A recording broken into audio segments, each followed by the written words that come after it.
مسئلے بیان کیے گئے ہیں وہ سارے کے سارے سورہ فاتحہ میں ایک خلاصے کے طور پر اللہ نے بیان کر دیے۔ مثلا انسان کی حالت کو بیان کیا۔ پورے قرآن میں 3 طرح کے مضمون ہیں، ایک اللہ کی حمد اور ثنا، اور دوسرا مضمون یہ ہے کہ انسان دنیا میں کس طرح سے زندگی گزارے، کیسے رہے، کیسے کھائے، کیسے پیے، کیسے اٹھے، کیسے کاروبار کرے۔ دوسرے مضمون قرآن کریم میں یہ ہے، اور تیسرے مضمون قرآن کریم میں یہ ہے کہ انسان جب اس دنیا سے چلا جائے گا تو دوسری دنیا میں کیا ہوگا۔ 3 مضمون پورے قرآن کریم میں بیان کیے گئے۔ کیا کیا مضمون ہے؟ پہلا مضمون یہ ہے کہ اللہ کی حمد، اللہ کی ثنا، اللہ کے بارے میں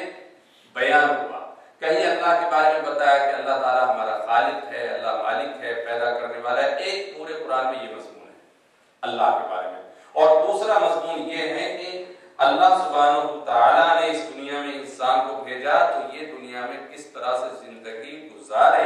یہ دوسرا مضمون۔ اور تیسرا مضمون قرآن کریم کے اندر یہ ہے کہ آدمی اس دنیا سے جانے کے بعد کس طرح سے رہے گا۔ 3 مضمون قرآن کریم میں بیان کی گئے جو اس صورت میں اللہ نے بیان کیے۔ الحمدللہ رب العالمین کے اندر اللہ سبحانہ وتعالیٰ نے وہ مضمون بیان کر دیا کہ تمام تعریفیں اللہ کے لیے ہیں۔ چنانچہ قرآن کریم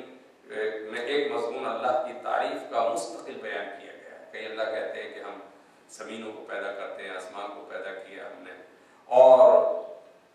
الرحمن کے اندر اور رحیم کے اندر اللہ سبحانہ وتعالیٰ نے اس مضمون کو سمویا ہے کہ انسان جب دنیا میں آتا ہے تو وہ اس لائق نہیں ہوتا کہ وہ اپنا کام کاج خود بھی کر سکے، مگر یہ اللہ کی مہربانی ہے کہ اس کو وجود بخشا اور پھر ماں باپ بخشے اور پھر اس کو عقل دی، دماغ دیا اور ساری چیزیں عطا کی۔ وہ رحمان ہے اور وہ رحیم ہے،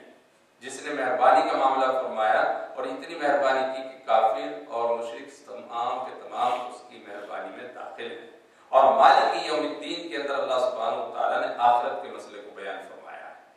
کہ یہاں دنیا میں جیسا تم کرو گے ویسا بھرو گے، نیک اعمال کرو گے تو تمہیں اس کا بدلہ جنت کی شکل میں ملے گا، برے اعمال کرو گے تو اس کا بدلہ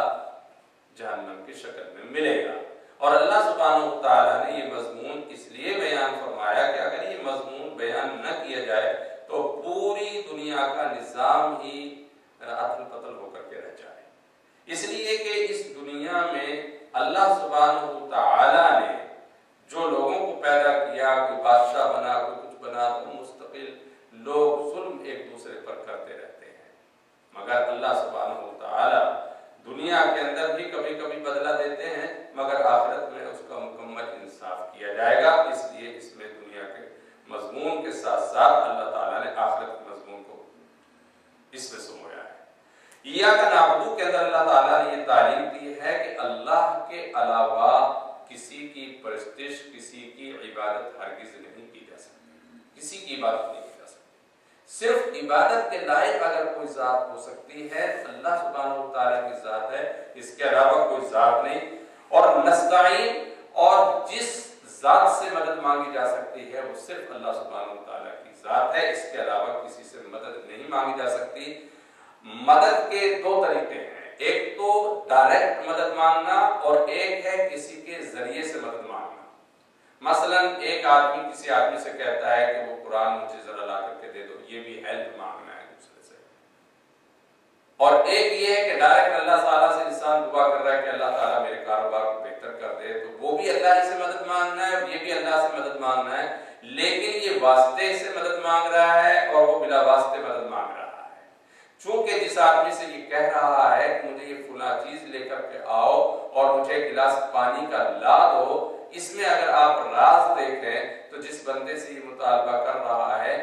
وہ اللہ تعالیٰ کے دیے ہوئے ہاتھ کو استعمال کر رہا ہے، دیے ہوئے پیروں کو استعمال کر رہا ہے، ورنہ اگر اس کے پیر جیم ہو جائیں تو وہ انسان اٹھ کر کے آپ کی کوئی مدد نہیں کر سکتا۔ معلوم ہوا وہ بھی ڈائریکٹلی اللہ تعالیٰ اس کی مدد ہے، لیکن اگر کسی آدمی نے یہ سوچ لیا کہ یہ آدمی میری مدد کر سکتا ہے، اس کے دماغ میں اللہ کی ذات نہیں ہے، تو یہ گناہ ہے۔ اس لیے جب بھی کسی سے کوئی مدد مانگی جائے تو یہ دماغ میں رہنا چاہیے کہ اللہ سبحانہ و تعالیٰ اگر چاہیں گے تو یہ ہماری مدد کرے گا، اور اللہ تعالیٰ نہیں چاہیں گے تو یہ ہماری مدد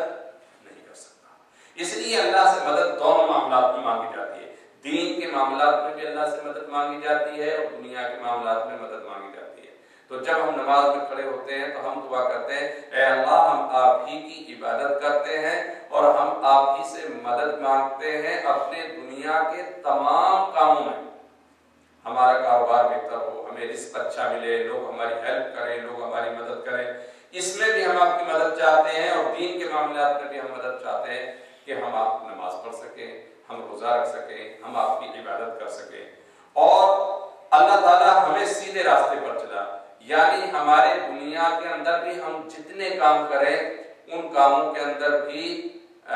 سیدھا پن ہو، اس لیے کہ اگر دنیا کے کاموں کے اندر ٹیڑھا پن ہو جائے تو ہمارے سارے کام برباد اور تباہ ہو جاتے ہیں۔ اس لیے آدمی چاہتا ہے کہ دنیا کے بھی جو کام ہیں وہ سیدھے سیدھے ہوں، تو اس لیے اللہ تعالیٰ سے یہ دعا کی جاتی ہے کہ اللہ تعالیٰ دنیا کے کام بھی ہمارے ٹھیک کر، ہماری سوچوں کو، ہماری عقلوں کو صحیح رکھ، تاکہ ہم دنیا کے معاملے میں بھی صحیح سوچ سکیں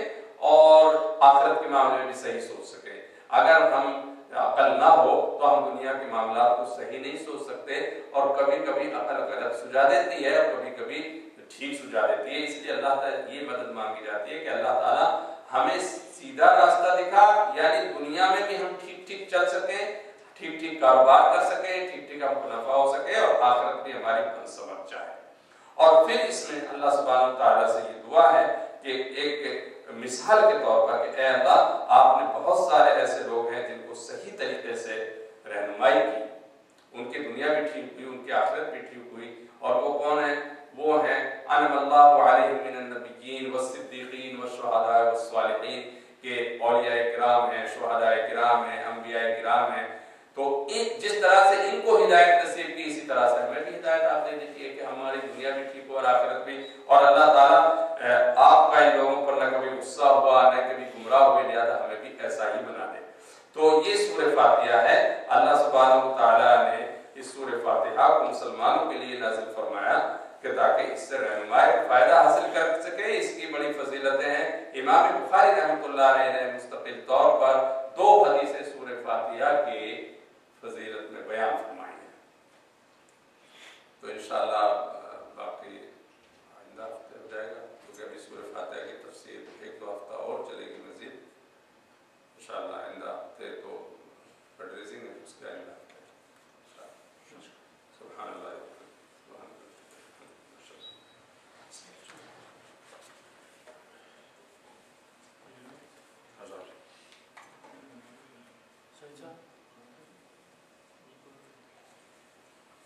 یہ اس میں پڑھتا ہوں، یہ ہاں صاحب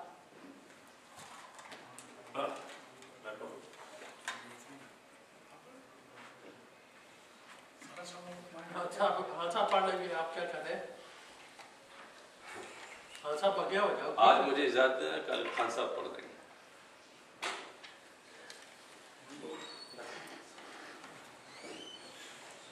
اللہ اکبر، اللہ